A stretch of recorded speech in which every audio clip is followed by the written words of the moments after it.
morning and welcome to another series of Absa Business Connect. The month of October, as you may all know, the first week of October, all over the world is celebrated for the customer, and we call it the Customer Experience Month. But in Absa, we celebrate our customers the whole month through. This year's celebration was themed the power of service. And there was no better time for Absa Bank to engage our customers on what insights we have in driving loyalty through world-class customer service. For this month's series, I have with me Charlotte Badu, a customer experience manager, who's going to share insights on how we're going to drive world-class service delivery. Welcome, Charlotte. Thank you, Annabelle. It's an honor to be here and to interact with our clients on this platform. Thank you.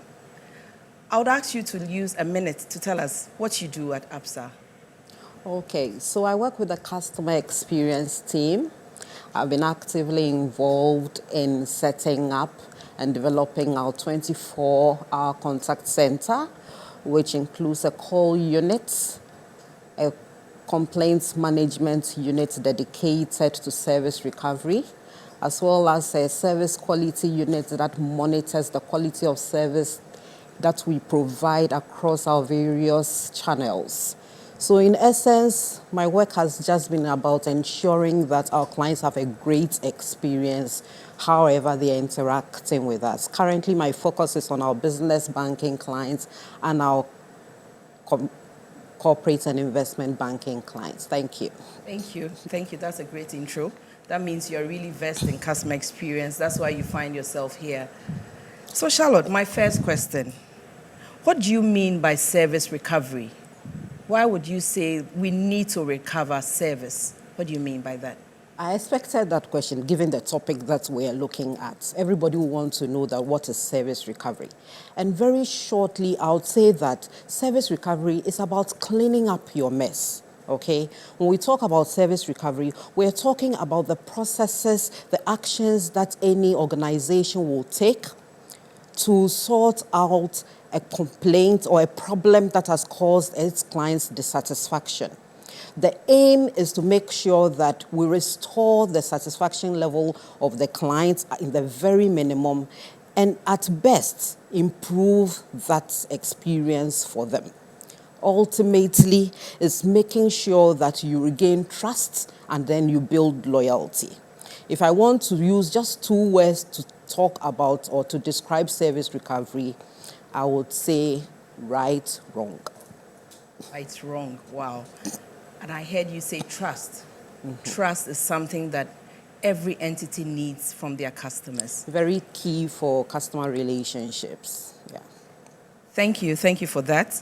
So, Charlotte, my next question will be, how does service recovery drive clients' loyalty?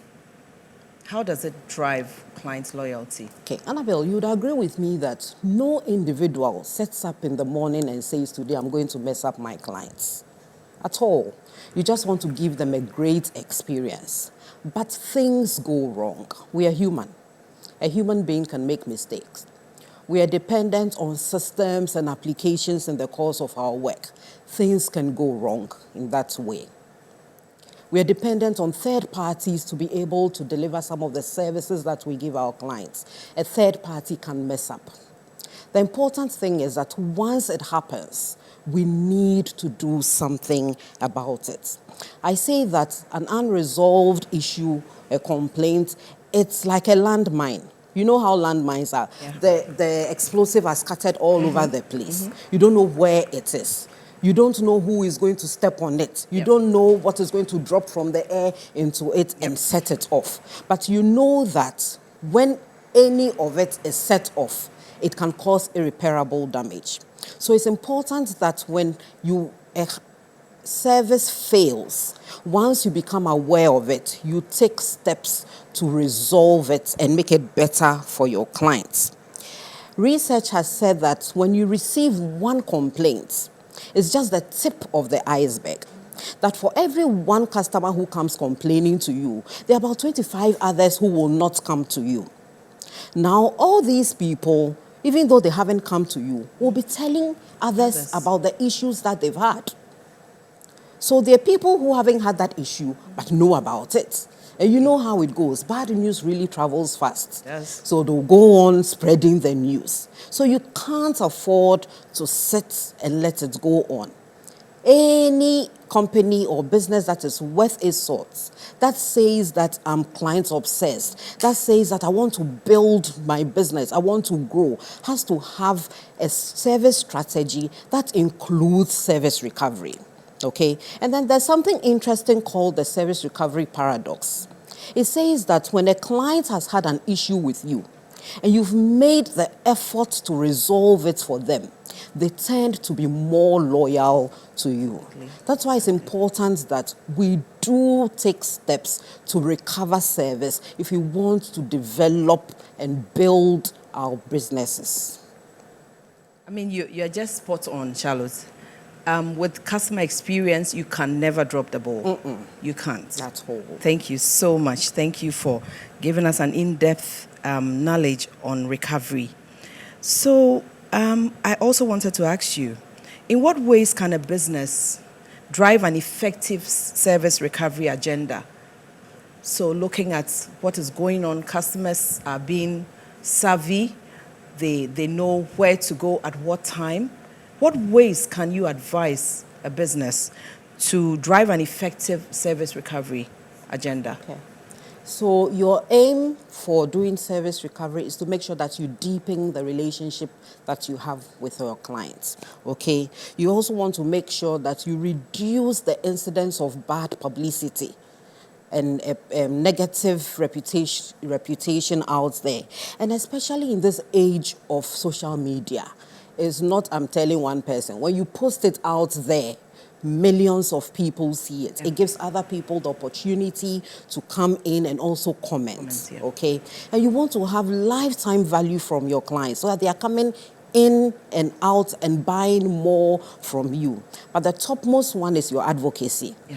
Annabelle, which one would you consider more? An advert that has been paid by Charlotte, that says Charlotte is the best person out there, or your brother, your friend, your colleague telling you that try Charlotte, she's the best one. So if we get it right, our clients would go out there and speak about us and get us more people. Now, how do we go about it? To now address your question properly. Ideally, it would be great if you can catch the failure before your client even becomes aware of it. So it's important that you have a strategy in place that monitors these things. For instance, I spoke to you about the call center we have in Absa. Yeah. If you have a helpline, you have a hotline, you have a help desk, you can decide that once or twice in a day, just pick your line and call. Check if it's working. A helpline is not useful if your clients can't get through to you. Exactly. So you need to check if it's working. Okay?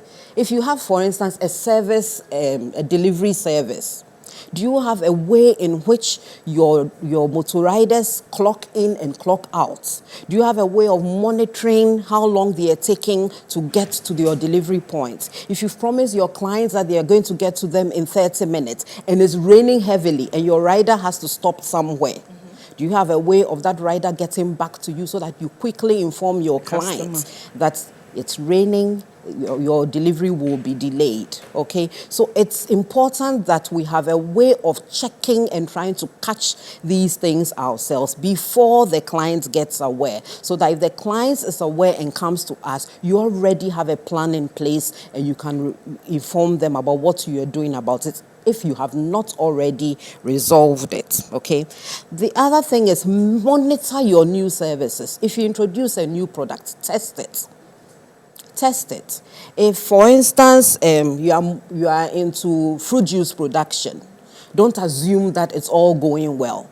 Walk in there, pick a bottle, taste it. Is that the original taste? Is that what you want to go out to your clients? So first strategy is to make sure that, or try to catch it before it becomes a challenge, or it goes out there or builds up into an area or to a magnitude that you need to do, more time, spend more time on.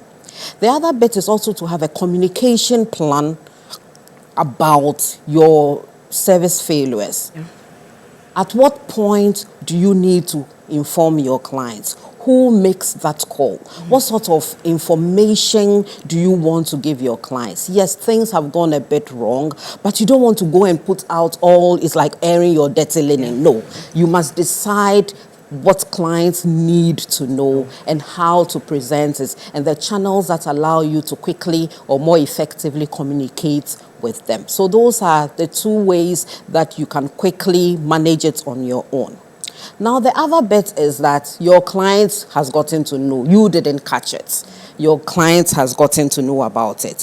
What are you going to do about it? Have a proper process in place for monitoring or for handling your complaints. If you belong in an industry like ours, where you have a regulator that regulates how you handle, complaints, you need to make sure that you have set standards, and your standards at the very minimum meets the standards that have been set by your regulator.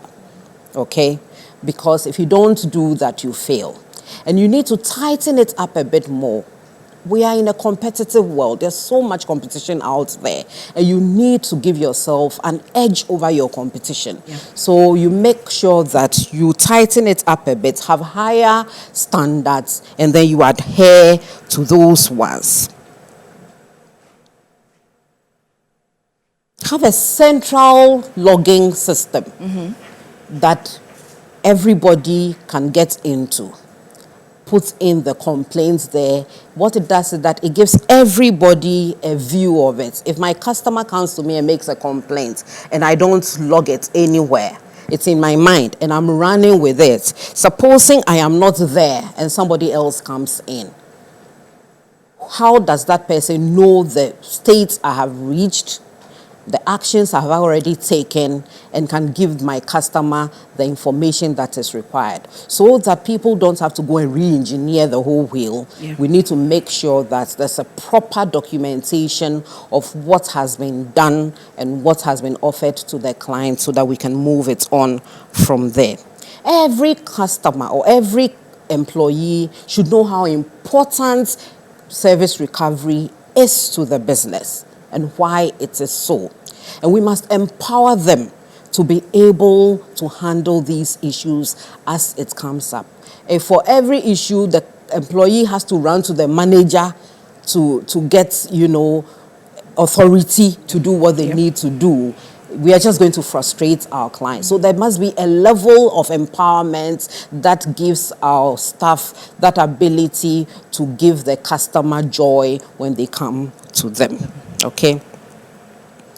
Now, we also need to make sure that we make it easy for our clients to come to us. A lot of customers feel that when they come with a complaint to you, they're reporting, in quotes. And as a people, we don't like to report. You're afraid that somebody is going to lose their job or that kind of thing. No. You need to let them know that it's important that we know and that we welcome it. It's not a bother. We are interested in it and we want to make things right. And we have to make it easy for them to also actually make their concerns known. So provide channels. So in Absa, for instance, you can call the contact center. You can put it on our social media handles. You can walk into the branch. We make sure that we have various channels that customers can actually get in touch with us and give us their feedback, okay? And then we also actually do our customer experience measurements where we are asking clients how they find our service, if anything has gone wrong. And the great one is the QR codes that we have in our branches right now, that after the service you can just scan and give us feedback on how that service for the day has gone. It gives us an opportunity to quickly pick up the issues that might be happening that day in a particular branch and quickly run around and make sure that it's sorted before somebody else goes through that same problem. Make sure that your resolution is as quick as possible, and keep your clients informed. If you don't keep them informed, they think that you're not doing anything about it. Sometimes it's not an instant win. It takes a couple of days. But when you keep them informed, what you've achieved, what the next stages are, then they know that you're working with them and they are happy to wait. Okay? Then when you've resolved it, make sure that that resolution that you are offering is acceptable to your clients.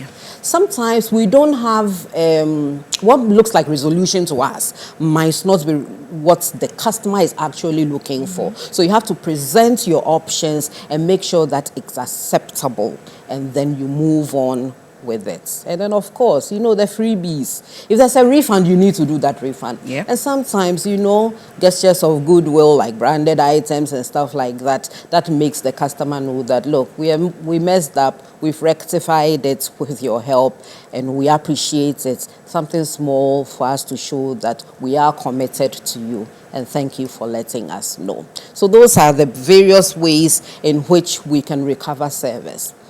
The last one I want to talk about is analytics. If you don't analyze the trends of your complaints, if you don't do a proper root cause analysis of the complaints, you end up firefighting. And I can assure you that our clients or your clients will leave, because it gets frustrating. I have this issue, I come to you, I'm sorry, you resolve it. Tomorrow, I have the same issue, I come to you, I don't want you to be telling me I'm sorry every day. I want you to address what is causing it. That's root cause. And so you need to make sure that you do that and tackle it at the root so that it doesn't happen again.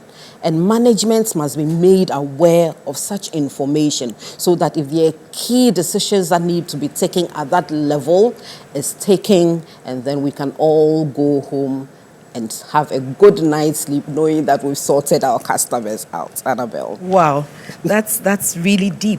You've actually taught us a lot today, and I'm sure our viewers are excited and have written down a couple of things that they're going to use to manage their companies, no matter how big or small it is. All too soon, we've come to the end of this month's Business Connect series. I want to say that it's been a very insightful one with regards to customer experience. And for Absa, we want to use this opportunity to tell our customers that we really are obsessed with you. We have an African heart, and we want to bring your possibilities to life. So on this note, till we meet again for the next Absa Business Connect series, thank you so much for joining us this morning, and have a great weekend.